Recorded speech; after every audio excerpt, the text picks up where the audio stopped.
हो। बोलिए सत्य सनातन पवित्र वैदिक धर्म की। सब लोग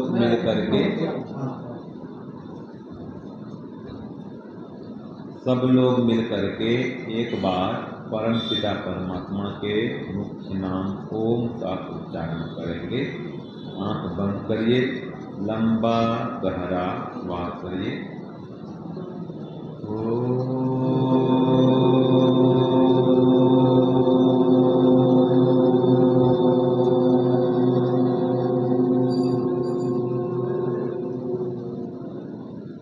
अकामो धीरो अमृतः स्वयंभो रसेन तृप्तो न कुतश्चन नः। तमेव विद्वान् न विहाय मृत्यो आत्मानं धीरम् अजरं युवानम्। अकामो धीरो अमृतः स्वयंभो रसेन तृप्तो न कुतश्चन नः। तमेव विद्वान् न विहाय मृत्यो आत्मानं धीरम् अजरं युवानम्। आत्मानं धीरम् अजरं युवानम्।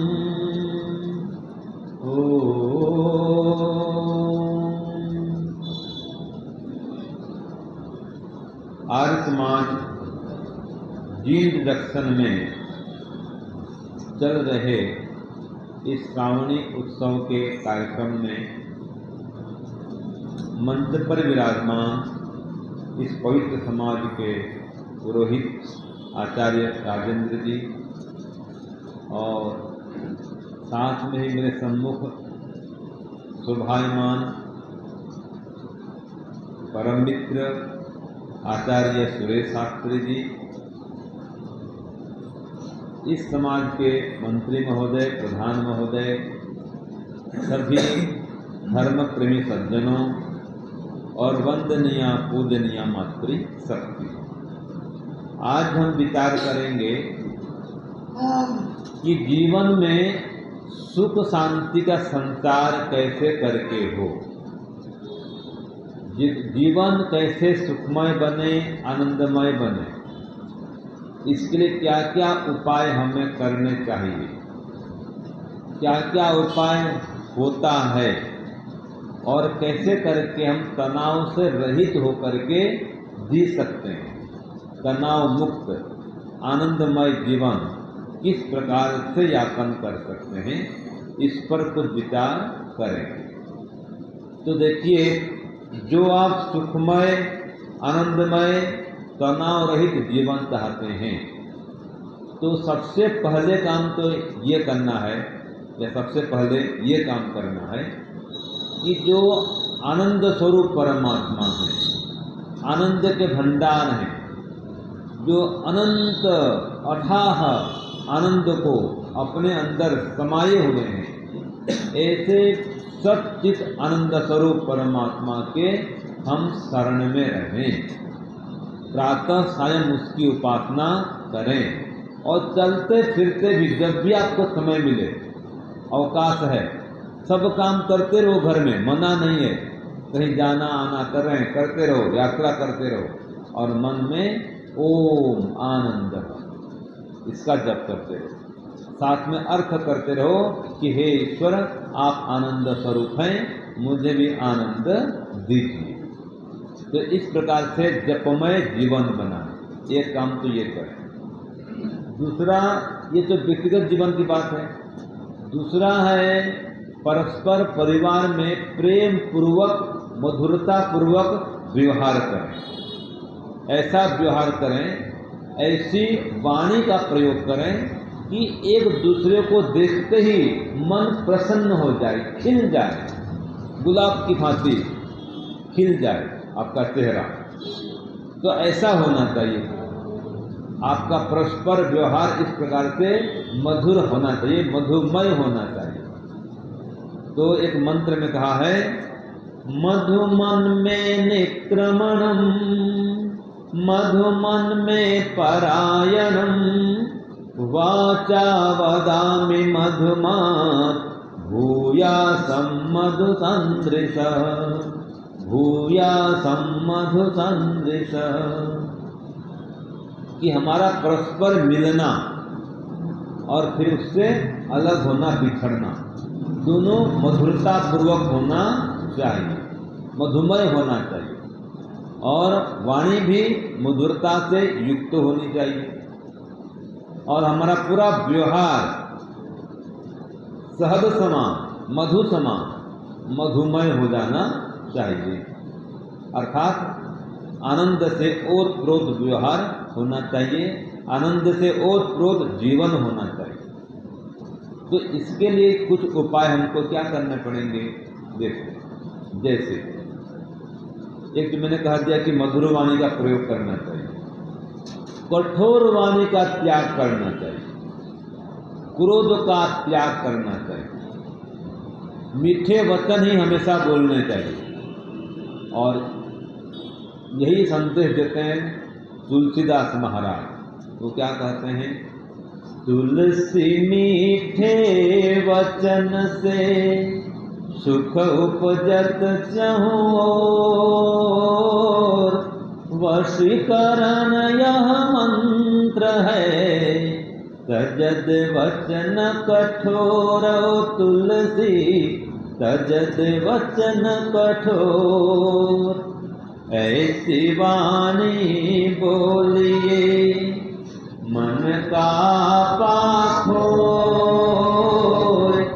औरन को शीतल करे, आपहु शीतल होय भक्तों, आपहु शीतल होय।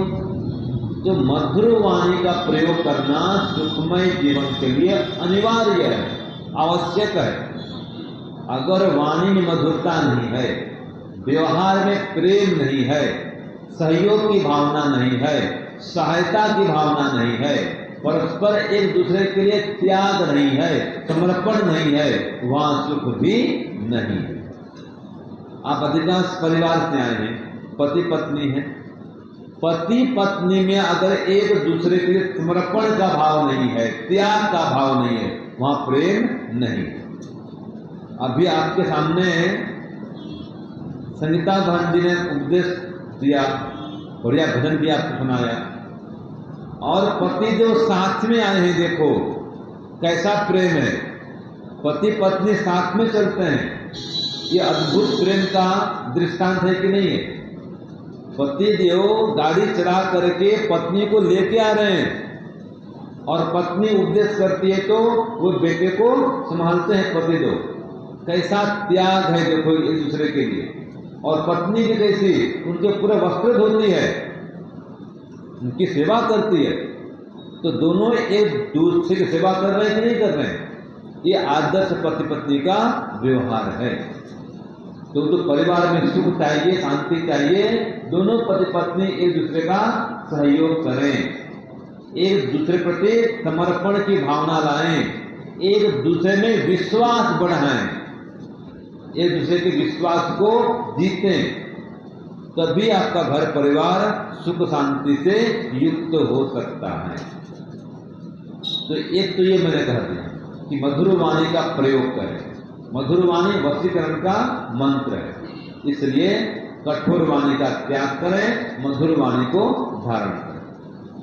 अगली बात, कभी किसी ने उसको बाई दबे, कोई कोई कहता है खुदा न खास्ता, अचानक कभी कोई कठोर वाणी बोल दे तो दूसरा क्या करे, उसको सहन करे। अगर सुख से रहना चाहते हो तो कभी कभी कभी कभी कभी न कभी एक आध बार ऐसा हो जाता है कि कभी पत्नी दुर्गा बन जाती है, काली बन जाती है, चंडी बन जाती है कि नहीं है? और कभी कभी पतिदेव दुर्वासा मुनि बन जाते हैं, ठीक है कि नहीं है? तो दोनों चलता है। तो जब पतिदेव दुर्वासा बन जाए तो आप बड़े प्रेम से लक्ष्मी बन जाओ। लक्ष्मी क्या करती है? विष्णु के पैर दबाती है, देखना पीछे बैठती रहती है और बड़े प्रेम से पैर दबाती है। तो उनके दुर्वासा बनते ही आप क्या बन जाओ? लक्ष्मी बन जाओ। और कभी आप अगर दुर्गा बन जाए, कभी आप माताएं काली बन जाए, तो वो क्या करें फिर? वो नारद बन जाए। गुस्सा नहीं करते नारद मुनि, है जी? वो नारायण नारायण नारायण हरि हरि की जप करते रहते हैं। तो जब आप काली बन जाओ, वो मन में जप शुरू कर देगा, वो उत्तर नहीं दे। एक ने गुस्सा किया, दूसरा उत्तर नहीं दे। ये सिद्धांत है प्रेम का, शांति का यही सूत्र है। एक के गुस्सा करते दूसरा मौन व्रत धारण कर लेगा। जो दोनों बोलेंगे झगड़ा बढ़ेगा। फिर आप बोलेंगे स्वामी जी आपको कहाँ पता है, आप तो सन्यासी हैं, क्यों झगड़ा होता है, कैसे घर का माहौल बनता है, कैसे मौन हो जाए? ऐसे हम मौन नहीं रह सकते हैं, ऐसे काम करते हैं, हम चुपचाप कैसे बैठेंगे? दो शब्द बोलना ही पड़ता है। तो उस समय दो शब्द नहीं बोलना पड़े तो इसका उपाय क्या है? बोलो कोई बात नहीं। क्या बोलेंगे? कोई बात नहीं। अगर पति देव ने कुछ कह दिया तो पत्नी क्या बोले? कोई बात नहीं। मेरे पति देव कभी कभी गुस्सा कर जाते हैं, भाई आप पर गुस्सा तो कर सकते हैं तो चल सकता है।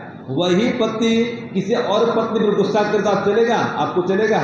आप खुद स्वीकार नहीं करेंगे, उस पर क्यों गुस्सा करते हो? मुझ पर गुस्सा करो। क्योंकि व्यक्ति जिस पर गुस्सा करता है उसे प्रेम भी करता है, याद रखिए। और जिस पर प्रेम ना, उसी पर गुस्सा करता है। माता पिता डांटते हैं, क्यों डांटते हैं भाई? प्रेम भी करते हैं, और गलती करने पर डांट भी लगाते हैं, सीधी बात है। तो कभी कभी डांट दिए पति दे तो कोई बात नहीं, और कभी कभी पत्नी भी डांट देती है, वो भी तो कम नहीं है ना भाई, वो भी डांट देती है। तो पति तो हाँ भाई आज काली के रूप हो रहा है, भाई शांत हो जाओ, शांत हो जाओ, तो शांत हो जाए। तो कोई बात नहीं। इसका उपाय क्या है? कोई बात नहीं। फिर आप बोलेंगे स्वामी जी ऐसे कैसे कोई बात नहीं, इससे काम नहीं चलता है। ये कोई बात नहीं बोलने से क्रोध दूर नहीं होता है। तो फिर अगला एक गेर और लगाओ।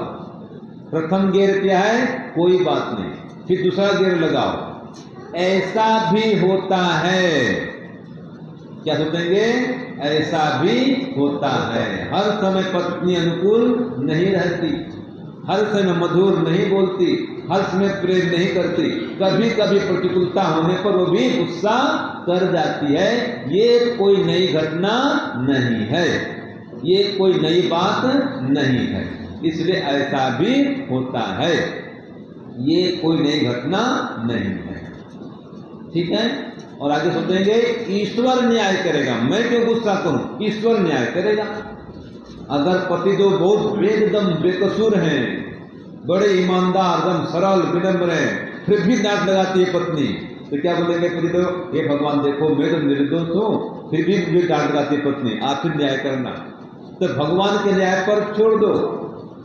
और कभी आप पर गुस्सा करें पति तो क्या बोलेंगे? हे भगवान देखो मैं निर्दोष हूं, मैं बेकसूर हूं, मुझ पर इतना बरस रहे हैं, डांट लगा रहे हैं, आप न्याय करना। तो भगवान पर आप उसको छोड़ दो।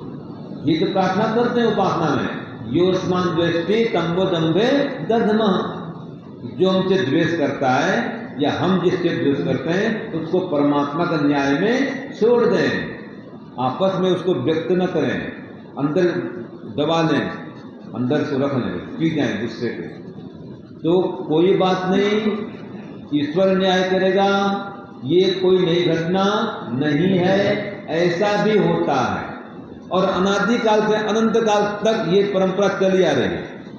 बताओ युधिष्ठिर धर्मराज जी कितने शांत थे, धर्मप्रिय थे, उनको भी द्रौपदी माता डांट देती थी। अर्जुन को भी, भीम को भी, वो डरते नहीं थी। भीम होंगे बलशाली दुनिया के लिए, लेकिन द्रौपदी भीम को भी डांट देती थी। आपने इतिहास देखा होगा, महाभारत देखा होगा। तो पत्नी डरती नहीं है भाई, याद रखिए। तो आज भी पत्नी कभी कभी काली बन जाए तो ये कोई नई बात है क्या? नई बात नहीं है। अनादिकाल से ये पत्नी गुस्सा करते आई है, आज भी गुस्सा करते, कोई बात नहीं है ना। सहन करो और याद रखो, जो सहेगा वही प्रेम से रह पाएगा। बोलो, जो सहेगा वो प्रेम से और शांति से रह पाएगा। जो नहीं सहेगा वो झगड़ा करेगा और अशांति से रहेगा। तो आपको प्रेम शांति चाहिए कि झगड़ा कलह अशांति चाहिए? क्या चाहिए? शांति। तो सहो असी सहो मई थे, ये मंत्र बोलते हैं यज्ञ में, ओम सहो असी सहो मई थे। हे ईश्वर, आप सहनशील हैं, मुझको भी सहनशील बनाइए। तो सहनशील बनिए। सहन शक्ति में शांति है, सुख है। और जहाँ झगड़ा है, लड़ाई है, वहाँ अशांति है, वहाँ दुख है, कष्ट है, क्लेश है, पीड़ा है, फिर शोक भी है और फिर रोग भी है। तो स्वस्थ होकर सुखपूर्वक रहना चाहते हो तो ये लड़ाई झगड़ा बंद करो, गुस्सा को बंद करो। कभी किसी ने कोई कह दिया तो चुप पड़ जाए, और चुप नहीं पढ़ पा रहे हो तो घर से निकल जाओ, कुछ जगह जाओ, पेपर पढ़ जाओ, न्यूज़पेपर पढ़ो, कहीं दुकान चले जाओ, मित्र के पास चले जाओ और काम में लग जाओ। और पति तो भी ऐसे बहुत डांट प्रकार करते, मानते नहीं ना। आप सब काम धाम छोड़ के बाथरूम घुस जाना, जितने कपड़े सब धो लो, बस पूरा आधा घंटा तक कपड़ा धोते रहो, बस बार बार धोते रहो, बार बार टपकाते रहो। और किसको डांटेंगे? पति देव। ये है, एक व्यक्ति को वहां से अलग होना ही पड़ेगा, दूर होना पड़ेगा कुछ देर के लिए। भाई दूर हो जाओ, फिर देखना 2 घंटे में फिर पति जो हाँ रे पानी लाओ, ये लाओ, वो लाओ, फिर पत्नी फिर बात करेंगे, दोनों फिर बात करेंगे। तो इस प्रकार से पति पत्नी का व्यवहार ऐसा हो, दोनों एक दूसरे को समझें। वे अपनी बात आपको नहीं सुनाएंगे, किसको सुनाएंगे? तो समझो, तो एक दूसरे को सहन करो, एक दूसरे प्रति त्याग और समर्पण की भावना को बढ़ाओ। और याद रखिए, हर व्यक्ति अल्पज्ञ होता है, वो जाने अनजाने भूल कर बैठता है जी। कई बार दोष नहीं है तो भी पति तो गुस्सा कर जाते हैं, और पत्नी भी ऐसी है। कभी कभार आप कुछ भी दोष नहीं किए फिर भी डांट पड़ा देती है। क्यों? संदेह के आधार पर, शंका करते हुए, या मन में कुछ सोच लेती है कि इन्होंने ऐसा किया होगा, ऐसा हुआ होगा, और डांट पड़ा देती है। तो कोई बात नहीं, ठीक है, सबका उत्तर वही है, कोई बात नहीं, ईश्वर न्याय करेगा, ऐसा भी होता है। और हर व्यक्ति कर्म करने में स्वतंत्र है। आपके प्रति कुछ भी बोलने में, कुछ भी सोचने में और कुछ भी करने में वो स्वतंत्र है। आपके प्रति अच्छा भी सोच सकता है, अच्छा भी बोल सकता है, और अच्छा नहीं भी बोल सकता है। आपके प्रति बुरा भी सोच सकता है, वो स्वतंत्र है।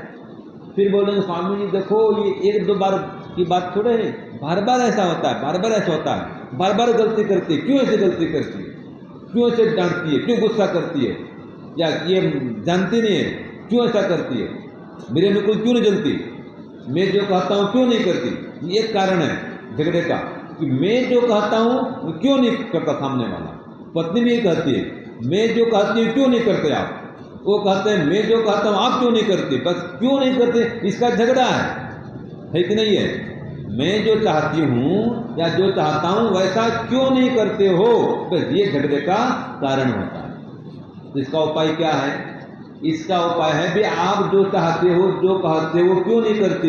क्योंकि उसकी खोपड़ी में आपकी बुद्धि नहीं है, उसकी खोपड़ी में उसकी बुद्धि है, और आपकी खोपड़ी में आपकी बुद्धि है।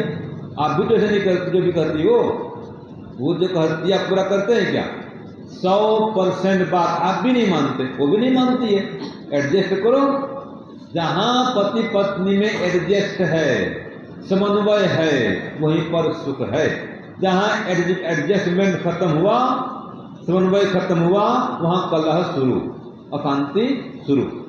तो एक दूसरे को सहन करो, एक दूसरे को स्वीकार करो, हर परिस्थिति को स्वीकार कर लो। ऐसा भी हो सकता है, सहज भाव से स्वीकार करो, हाँ ऐसा भी हो सकता है, ये कोई नई घटना नहीं है। और देखो संसार में हर व्यक्ति का अपमान हुआ है, हमेशा किसी का सम्मान हुआ है क्या? आज हम भी यहाँ पर बैठ रहे हैं, उद्देश्य कर रहे हैं, आज हमारा आप सम्मान कर रहे हैं। कई बार जाते हैं बस में, हम जब कॉलेज कपड़े में थे, हम ब्रह्मचारी थे, पढ़ते थे रोजड़ में गुजरात में, तो हम चले गए बस में, सिटी बस में, कोई जाते हैं काम से अहमदाबाद, तो कोई लोग स्पष्ट बोलते थे, देखो ये देश पर भार है, ये लोग बोझ है देश पर, उनको क्या पता हम कितना श्रम करते हैं, कितनी पढ़ाई कर रहे हैं, कितना काम करते हैं, संस्था के लिए सेवा करते हैं, घास तक काटते हैं गौ माता के लिए, साफ सफाई लिखाई पढ़ाई, कितने काम करते हैं, उनको तो पता नहीं। और क्या बोलते हैं, ये लोग देश के लिए बोझ है और सहन करना पड़ता है। देखो घूम रहे खा रहे पे बाबा जी बन गए, घूम रहे फिरे खा रहे, नहीं बाबा जी ऐसे नहीं बने हैं, बहुत श्रम करना पड़ता है, बहुत त्याग करना पड़ता है, बहुत सहन करना पड़ता है। तो ऐसा है, वहाँ भी हमें सम्मान हमको नहीं मिलता है समाज में, कभी सम्मान है कभी अपमान भी है, दोनों को सहन करना पड़ता है। तो मुख्य बात यह है, सहन शक्ति बढ़ाइए। परमात्मा भी कितना सहन करता है। किसी का जवान बेटा मर गया तो क्या बोलता है वो, देखो परमात्मा ने मेरे बेटे को मार दिया, घाटा हाथ दिया धंधा में, परमात्मा ने घाटा कर दिया, मैंने कुछ भी नुकसान हो जाए परमात्मा ने कर दिया, और सब सुनता है परमात्मा, सब सहन करता है। तो ऐसे हम भी सहन करें, हम भी परमात्मा के गुणों को धारण करें। और ये तो कुछ बातें मैंने बता दी। दूसरी बात ये देखिए, इतना सब होने के बाद भी आपका मन शांत नहीं होता है, तो फिर आप ठंडा पानी पीजिए, कोई मधुर भजन सुनिए, कोई पार्क में बगीचा में घूम के आइए, कोई अपना आपका प्यारा मित्र हो उसको फोन करिए, उससे मिलिए, उसके पास जाइए, अगर माँ है तो माँ से मिलने जाइए, कुछ समय के लिए जिसके साथ भी झगड़ा हुआ है उससे दूर रहिए, ये अनिवार्य है। और जो आपका प्रिय है उससे मिलिए, अगर बाहर में झगड़ा हुआ है तो घर के पास पत्नी पास आइए, उसके साथ प्रेम से रहिए, घर में झगड़ा हुआ तो बाहर में मित्र पास जाइए। जहाँ भी झगड़ा होता है वहाँ से एक व्यक्ति को वहाँ से निकलना ही चाहिए, दोनों रहेंगे झगड़ा बढ़ेगा, अशांति बढ़ेगी। तो एक उपाय ये बता दिया मैंने। दूसरा देखो, मानसिक रूप से ओम का जप करिए, जो मैंने कहा ना ओम आनंद, इसका जप करिए कि हे ईश्वर आप आनंद स्वरूप हैं, मुझे भी आनंद दीजिए। तो गायत्री मंत्र जप बढ़ाइए, ओम का जप बढ़ाइए, आपकी स्थिति सामान्य हो जाएगी, गुस्सा भी कम हो जाएगा, अगर किसी ने अपमान किया है उसको भी पी जाएंगे, सब कुछ इस स्थिति को सामान्य बना सकते हैं गायत्री जप और ओम जप के माध्यम से। कुछ स्वाध्याय करिए, सत्संग में आइए, उपदेश सुनिए, आपका मन वहां से हट जाएगा और मन शांत हो जाएगा। एक तो ये उपाय बता दिया। दूसरी बात यह है कि अपनी ही गलती से कई बार अशांति पैदा हो जाती है, घर में कलह हो जाता है। जैसे आपको कहीं जाना है, ट्रेन पकड़ना मान लीजिए, समय हो रहा है रेलगाड़ी का, और गाड़ी की चाबी कहीं रख दी, तो जहां रखना चाहिए चाबी वहां नहीं रखे, अब वहां ढूंढ रहे, पत्नी को परेशान करे, चाबी कहाँ है, चाबी कहाँ, चाबी कहाँ है। फिर आपने क्यों गलती की? जिस वस्तु को जहां रखना चाहिए अगर वहीं नहीं रखेंगे तो अशांति पैदा होगी। जब काम पड़ता है तो उसको ढूंढते रहते हैं। ये माताएं बने भी ऐसी हैं, तो सामान्य बात है। जो क्या बोलते हैं, गैस का उसका लाइटर है, मोमबत्ती है, जो भी जगह है फिक्स करो, और वहां नहीं रखेंगे, आज यहाँ रख दिए, कल वहां रख दिए, कल वहां रख दिए, और पहुंच जाएंगे भाई चाबी कहाँ है, लाइटर कहाँ है, ढूंढते रहेंगे। तो हर वस्तु का एक जगह फिक्स होना चाहिए। वस्त्र भी ऐसा ही है, आज वहां टांग दिए, कल वहां फेंक दिए, वहां फेंक दिए, और बस पत्नी को डांटते रहोगे कि आप अपना सामान क्यों ठीक नहीं रखते। ठीक है, ये अपनी वस्तुओं को व्यवस्थित करके रखिए, दैनिक प्रयोग की वस्तुओं को ठीक से रखिए। चिंता भी क्यों न हो जो प्रयोग करते हैं आप, चिंता है या और भी कोई भी सामान है, सबका एक जगह निश्चित हो, उसको यथा स्थानीय रखना चाहिए, तो अशांति से बच जाएंगे। नहीं तो बिना मतलब का टेंशन पैदा होता है, जब काम पड़ता है मिलता नहीं है और खोजते रहता है। पहले के जमाने में गर्मी में बार बार लाइट जाती थी, विद्युत नहीं होती थी, और माचिस को जो बुद्धिमती माता है वो एक जगह रहती है, लाइट जाते ही झट माचिस पकड़ेगी और दिया सलाई जला करके झट वो मोमबत्ती या दीपक जला देगी। और जो माता अस्त व्यस्त होती है वह जो 5 मिनट तक माचिस ही खोजती रहती है कि माचिस क्या है, माचिस क्या है, माचिस क्या है कि नहीं? तनाव पैदा होता है। तो ऐसे ऐसे कारणों को दूर करना चाहिए। अपने जो भी काम है उसको सूची बनाओ। जैसे कि सामान लाने जाना है मार्केट में, तो 10 वस्तु लानी हो, तो 10 वस्तु का नाम लिख करके जाओ। अगर लिख करके नहीं जाएंगे तो भूलेंगे, और भूलेंगे आकर पत्नी से डांट खाएंगे। तो पत्नी बोलती 10 वस्तु ये लाना वो लाना, आप हाँ हाँ बोल देते हैं, लिखते नहीं है, फिर जा करके याद करते रहते हैं, या फिर फोन करेंगे हाँ जी आपने क्या कहा था, फिर डांट खाएंगे। इतना भी याद नहीं करते आप, है कि नहीं है? तो वस्तु की सूची बनाओ। खास करके जाते हैं मार्केट में मार्केटिंग करने के लिए, तो जितनी वस्तुएं लानी हो सबकी सूची बना करके जाओ, तो वहां पर गड़बड़ नहीं होगा। ये सामान्य से व्यवहार बता रहा हूं मैं। ऐसे ही अपनी दिनचर्या व्यवस्थित करो। सुबह उठेंगे 8 बजे, बस अब 9 बजे काम में जाना है, अब 1 घंटे में नहाना धोना नाश्ता पानी सब कैसे करेंगे भाई? बार बार डांटेंगे पत्नी को, जल्दी सुबह क्यों नहीं उठते हैं? तो सुबह जल्दी नहीं उठना ये भी तनाव का कारण बनता है, अशांति का कारण बनता है। कहीं काम में जाना है और उठते हैं आधा घंटा पहले, अब क्या करेंगे? जल्दी उठो। तो सुबह जल्दी उठना ये मन को प्रसन्न रखने का बहुत बड़ा उपाय है, तनाव को कम करने का उपाय है। सुबह जल्दी उठोगे, कुछ आसन व्यायाम प्राणायाम कर पाओगे, ईश्वर का ध्यान कर पाओगे, हवन भी कर पाओगे। बहुत कुछ काम सुबह करना होता है, आसन व्यायाम प्राणायाम ध्यान हवन संध्या, इन सब को करने वाला, सुबह जल्दी उठने वाला दिन भर प्रसन्न होकर सब काम भी कर सकता है। जो न संध्या करता है, न हवन करता है, न ध्यान करता है, न प्राणायाम करता है, न आसन व्यायाम करता है, न कोई स्वाध्याय करता है, वो बात बात में गुस्सा करेगा और बात बात में दुखी होगा, निश्चित बात है। और जो संध्या ध्यान करता है वो बात बात में दुखी नहीं होगा, बात बात में गुस्सा भी नहीं करेगा, उसकी सहन शक्ति बढ़ जाती है, उसकी वाणी में मधुरता, व्यवहार में विनम्रता आ जाती है अगर ध्यान उपासना करेंगे तो। क्योंकि ईश्वर सहनशील है, अत्यंत मधुर व्यवहार करने वाला सबके साथ, न्याय तो करता है लेकिन अन्याय नहीं करता है। तो आप भी अगर ईश्वर से संबंध जोड़ के रखेंगे तो अन्याय नहीं करेंगे, कठोर नहीं बोलेंगे, क्रोध नहीं करेंगे, और आपका जीवन सुखमय बनेगा, मधुमय बनेगा, आनंदमय बनेगा।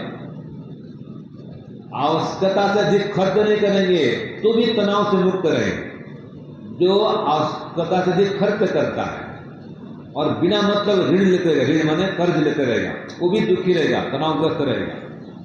तो सुख चाहते हो तो ऋण मत लो, कर्ज मत करो, कर्ज बढ़ाओगे तनावग्रस्त रहोगे, नींद नहीं आएगी। जहां पाप करोगे तो गड़बड़ है, शांति खो जाएगी। ठीक है? मांस मछली खाना, शराब पीना, अपव्यय करना, ये क्या है? पाप है। ऐसे कर्म करोगे तो आपको सुख नहीं मिलेगा। हाँ, दूसरों की सहायता करोगे सुख मिलेगा, दूसरों को सुख दोगे तो सुख मिलेगा, दूसरों से प्रेम करो सुख मिलेगा, और द्वेष करो तो दुख मिलेगा।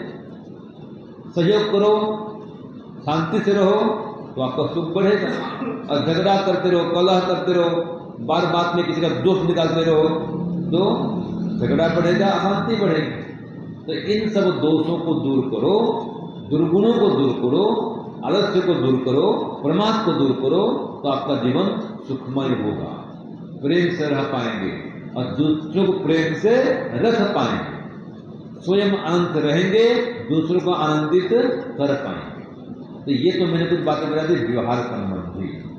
अब देखो जीवन को सुखमय करने के लिए फिर हमारे सामाजिक जीवन में भी कई प्रकार के त्योहार आते हैं, पर्व आते हैं।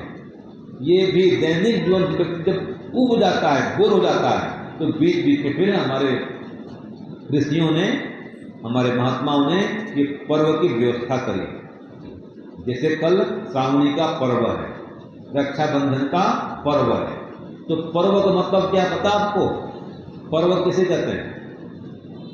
पर्व अर्थात पोरी। ये देख रहे हैं अंगुली, इसमें बीच बीच में क्या है? ये गांठे हैं ना, इनको बोलते हैं पोरी। हिंदी में पोरी, पोरी बोलते हैं ना जी? हैं? हाँ, पोरी बोलते हैं। हाँ जी। इसको ही संस्कृत में पर्व कहते हैं। जैसे गन्ना है, हाँ, गन्ने की पोरियाँ होती है। पोरियां होती है गन्ने में भी, हाँ, है ना? तो वो जो गन्ने की पोरियां हैं, गांठे हैं, उसको ही संस्कृत में पर्व कहते हैं।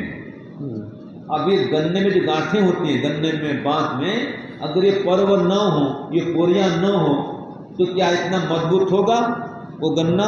इतना लंबा उठ पाएगा? ऊपर उठ पाएगा? नहीं, वो गिर जाएगा, ऊंचा हो नहीं पाएगा, टूट जाएगा। तो ये जो पोरियां हैं, ये गन्ने में मजबूती लाती हैं। इसी प्रकार से जो जीवन में ये सामाजिक पर्व आते हैं, राष्ट्रीय पर्व आते हैं, धार्मिक पर्व आते हैं, ये संबंधों को मजबूत करते हैं, परस्पर प्रेम बढ़ाते हैं, मधुरता को बढ़ाते हैं, आनंद को बढ़ाते हैं। ये पर्व है। उत्सव माने क्या? जो उल्लास बढ़ाए, उत्सव, नया नया उल्लास को उत्पन्न करता है, उत्सव। ये पर्व है, उत्सव है, ये खुशियां लाती है जीवन में। जो रोज वही काम करना, दुकान जाना, नौकरी करना, खेती करना, जिसका जो काम है वही काम रोज रोज, तो इसमें कुछ नवीनता आती है, कुछ जीवन में परिवर्तन आता है, अवकाश देता है व्यक्ति, तो उसके जीवन में परिवर्तन आने से, परस्पर मित्रों से, सगे संबंधियों से मिलने जुलने से प्रेम बढ़ जाता है। तो पर्व माने जो जीवन में आनंद का संचार करे, वह पर्व है। जो हमारी संस्कृति को, इतिहास को बचा कर रखे, वो पर्व है। तो आज के दिन या कल के दिन, मतलब जो रक्षाबंधन का पर्व आता है, इसको बोलते हैं श्रावणी उपाकर्म। तो श्रवण नक्षत्र में ये आता है, श्रावण मास में। तो ये श्रावणी क्या बोलते हैं इसको? पूर्णिमा बोलते हैं, पूर्णिमा, ठीक है ना? ये श्रावण मास में आने वाला, श्रवण नक्षत्र में आने वाला पूर्णिमा है। तो कल के दिन गुरुकुलों में ब्रह्मचारियों को यज्ञोपवीत पहनाते हैं। संस्कृत भाषा का दिवस कल है, संस्कृत दिवस है कल। संस्कृत बोलने को प्रयत्न करना चाहिए, संस्कृत बोलने का यत्न करना चाहिए। कई सारी और विशेषताएं कल के दिन की। तो कल का श्रावणी पर्व है, ब्राह्मणों का पर्व है, विद्वानों का पर्व है, वेद प्रचार प्रसार करने के संकल्प को धारण करने का पर्व है। ये श्रावणी का पर्व है, ब्राह्मणों का, विद्वानों का, ब्रह्मचारियों का पर्व है। और भाई बहन का भी पर्व है। तो बहन भाई को राखी बांधती है, तो भाई भी प्रसन्न होता है, बहन भी प्रसन्न होती है। कितने दिनों बाद तो मिलना होता है। विवाह के बाद क्यों जी? आप जानते हैं बहनें, कई बार तो आप फोन करते हैं भाई को, तो भाई भी नहीं मिलता है, वो व्यस्त होता है। कई बार वो फोन करता है तो आप कोई काम में होती है, तो फिर बात नहीं कर पाते, फिर बाद में पता नहीं कब 1 घंटे 2 घंटे बाद बातचीत होती है। तो भाई बहन का प्रेम तो रहता है, लेकिन मिलना जुलना बाद में नहीं हो पाता। जैसे घर में साथ में भोजन करते थे, साथ में रहते थे, विवाह के बाद कहाँ हो पाता है? विवाह बाद पत्नी अपने घर में, पति अपने घर में, भाई अपने घर में, बहन अपने घर में। तो पत्नी अपने घर मतलब पत्नी बन जाती है, बहन तो वहाँ चली जाती है, भाई पति बन गया तो अपने यहाँ रह जाता है वो। तो दोनों भाई बहन भी अलग हो जाते हैं। तो भाई बहन का पर्व है रक्षाबंधन का पर्व, और ये ब्राह्मणों का पर्व है। वेद विद्या को बढ़ाने का, फैलाने का यह पर्व है। वेद स्वाध्याय करने के संकल्प को धारण करने का यह पर्व। एक गुरु पर्व होता है जी, गुरु पर्व। हाँ, वो गुरु पूर्णिमा होती है। वो क्या होता है? वो विज्ञान को प्राप्त करने का पर्व है। गुरु की आज्ञा का पालन करें, गुरु का सम्मान करें, गुरु की शिक्षा को अपनाएं, ये गुरु पूर्णिमा है। लेकिन गुरु आदर्श होना चाहिए जी।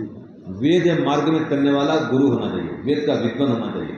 सही गुरु होना चाहिए, जो कि आपके हित को आगे रख के काम करे, ऐसा गुरु होना चाहिए। तो ये श्रावणी पर्व, फिर दूसरा आता है दशहरा का पर्व, उसको बोलते हैं विजयादशमी, जो कि क्षत्रियों का पर्व होता है। उस दिन अस्त्र शस्त्र को मजबूत करो, चमकाओ, साफ सुथरा करो, उसका प्रयोग सीखो। तो वो क्षत्रियों का पर्व है। दुष्टों के दमन हेतु अपने को तैयार करो, समर्थ करो, शक्ति बढ़ाओ, संगठन बढ़ाओ, अस्त्र शस्त्र को बढ़ाओ। वो पर्व है दशहरा का पर्व, जिसमें असत्य पर, अधर्म पर सत्य और धर्म के विजय की बात होती है। वो है दशहरा का पर्व। फिर है दीपावली का पर्व। ये होता है वैश्यों का पर्व। जो वैश्य हैं, व्यापार करते हैं, व्यापारी हैं, उनका पर्व है दीपावली का पर्व। जो शूद्र है वो होली पर्व उनका है। होली पर्व शूद्रों को गले लगाओ, माने जो नीच व्यक्ति भी हैं उनको ये अपना मानो, जिसको आप छुआछूत बोलते हैं, छुआछूत करते हैं, तो छुआछूत हटाओ, भेदभाव मिटाओ। नीच मतलब छोटे जाति के व्यक्ति, ये कह रहा हूँ, तो ये अतिशय ऐसा गलत अर्थ मत लेना। निम्न कोटि का है, वो धनवान नहीं है, मजदूर है, सेवक है, तो उसको भी गले लगाओ, उसको भी अपना मानो। ये पर्व है होली का संदेश देता है। होली का पर्व ये संदेश दे रहा है कि सबको अपना बनाओ, सबसे प्रेम करो, भेदभाव मिटाओ, छुआछूत हटाओ। ये पर्व का संदेश है होली का। तो इस प्रकार से 4 मुख्य पर्व होते हैं। ये श्रावणी पर्व, जिसको आप रक्षाबंधन कहते हैं, फिर दशहरा, और फिर दीपावली, और फिर होली। तो ब्राह्मण, क्षत्रिय, वैश्य और शूद्र, ये 4 वर्ण हैं, 4 वर्णों के 4 पर्व। ऐसे अभी क्या मनाए थे 15 अगस्त, ये आज़ादी का पर्व है कि नहीं। फिर 26 जनवरी गणतंत्र दिवस मनाते हैं, ये हमारे राष्ट्रीय पर्व हैं। और कई धार्मिक पर्व भी होते हैं, जैसे अपने गुरु पूर्णिमा का वो धार्मिक पर्व है। तो कई धार्मिक पर्व होते हैं, कई सामाजिक पर्व होते हैं, कई राष्ट्रीय पर्व होते हैं। ये सभी पर्व क्या करते हैं, जीवन में हर्ष और उल्लास का संचार करते हैं, हमें अपने इतिहास की जानकारी प्रदान करते हैं, संस्कृति की रक्षा हेतु प्रेरित करते हैं। और प्रत्येक पर्व में यज्ञ का विधान है, ये याद रखिए। प्रत्येक पर्व में हवन करने का नियम है, ये वैदिक नियम है। होली हो चाहे दीपावली हो, चाहे श्रावणी हो चाहे दशहरा, हर पर्व में यज्ञ का अनुष्ठान जरूर करना चाहिए। तो कल पर्व है रक्षाबंधन का, आप हवन का अनुष्ठान जरूर करें। भाई बहन अवश्य मिलें, प्रेम से मिलें, रक्षाबंधन के पर्व को मनाएं। और भी गुरुकुलों में तो ये होता है कि जितने भी शुभ चिंतक हैं उनको भी रक्षा सूत्र भेजा जाता है गुरुकुलों से। जो दानदाता आदि हैं उनको भी ये रक्षा सूत्र आता है। वो सहायता करने वाले हैं, सहयोग करने वाले हैं, दान देने वाले हैं, तो उनको भी सहायता के लिए वो प्रार्थना करते हैं। तो गुरुकुलों की रक्षा हो, बहनों की रक्षा हो, सबकी रक्षा हो। जो आवश्यकमंद है, जरूरतमंद है, उन सबकी रक्षा होनी चाहिए, सुरक्षा होनी चाहिए। तो आज हम संकल्प करें कि धर्म की रक्षा हेतु और संस्कृति की रक्षा हेतु हम सदैव तत्पर रहेंगे, प्रयत्नशील रहेंगे। ऐसे ही राष्ट्र की सुरक्षा हेतु भी तत्पर रहेंगे। तो धर्म है, राष्ट्र है, संस्कृति है, वेद है, इन सब की रक्षा करना हमारा कर्तव्य है। इसलिए हम लोग तन मन धन से प्रयत्नशील हो, और जो हमारे अंदर कमियां हैं, त्रुटियां हैं, जो अल्पता है, जो अभाव है, उसको दूर करें। तब जा करके हमारा जीवन सुखमय होगा, आनंदमय होगा। अब अंतिम में कह दूं, जो मेरे मंत्र कहा था उसका कुछ भाव बता दूं। अगर आप सुख चाहते हैं, शांति चाहते हैं, तो एक तो इच्छाओं को कम करें। जो इच्छा है ना, संसार संबंधी लालसा है, कामना है, जितनी इच्छा बढ़ेगी अशांति बढ़ेगी, दुख बढ़ेगा उसकी पूर्ति न होने पर। तो बिना मतलब की इच्छाओं को कम करें। परमात्मा ऐसा ही है, अकाम और लौकिक कामनाओं से रहित है और धीर गंभीर बनकर हैं, शांत बनकर हैं। अकामो धीरो अमृता स्वयं, आप अमृत हैं, परमात्मा अमृत है, आप भी अमृत हैं, आप मरने वाले नहीं। तो भयभीत न हो, ये शरीर मरेगा, हम नहीं मरने वाले। तो परोपकार करें, दान करें, पुण्य करें, मरने का भय नहीं रहेगा। आप अमृत स्वरूप हैं, अपने आत्म स्वरूप को जानें। परमात्मा स्वयंभू है, तो उसकी उपासना करें, ध्यान करें, आपका सुख बढ़ेगा। तो अकामो धीरो अमृत स्वयंभू रस्य तृप्त, परमात्मा रस से तृप्त है, उसके शरण में जाए। वो अनंत रस से भरा हुआ है, उसकी उपासना करें, आपको आनंद देगा। और न कुतस्तन ऊनः, उसके पास कोई कमी नहीं है, न्यूनता नहीं है। उसकी उपासना करेंगे, आपकी न्यूनता भी नहीं रहेगी, कमी नहीं रहेगी। न कुतस्तन ऊनः, ऊन माने न्यूनता, कमी।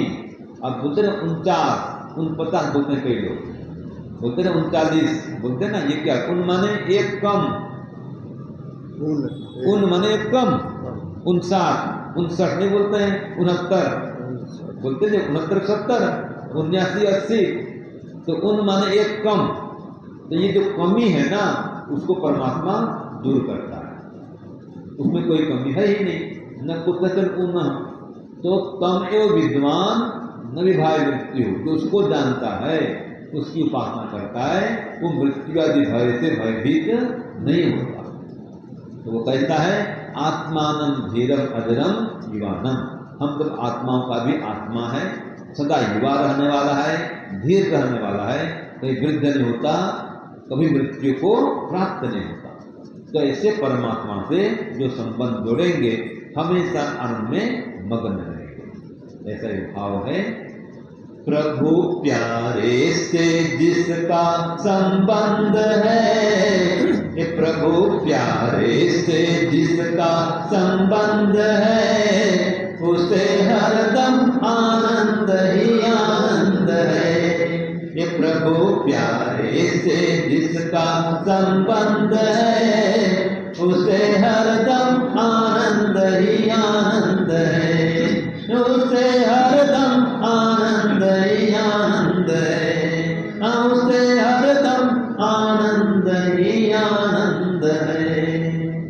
पूरा समय नहीं है भजन गाने का, समय बहुत विलंब हो गया हमको। अब गाने को विराम देते हैं।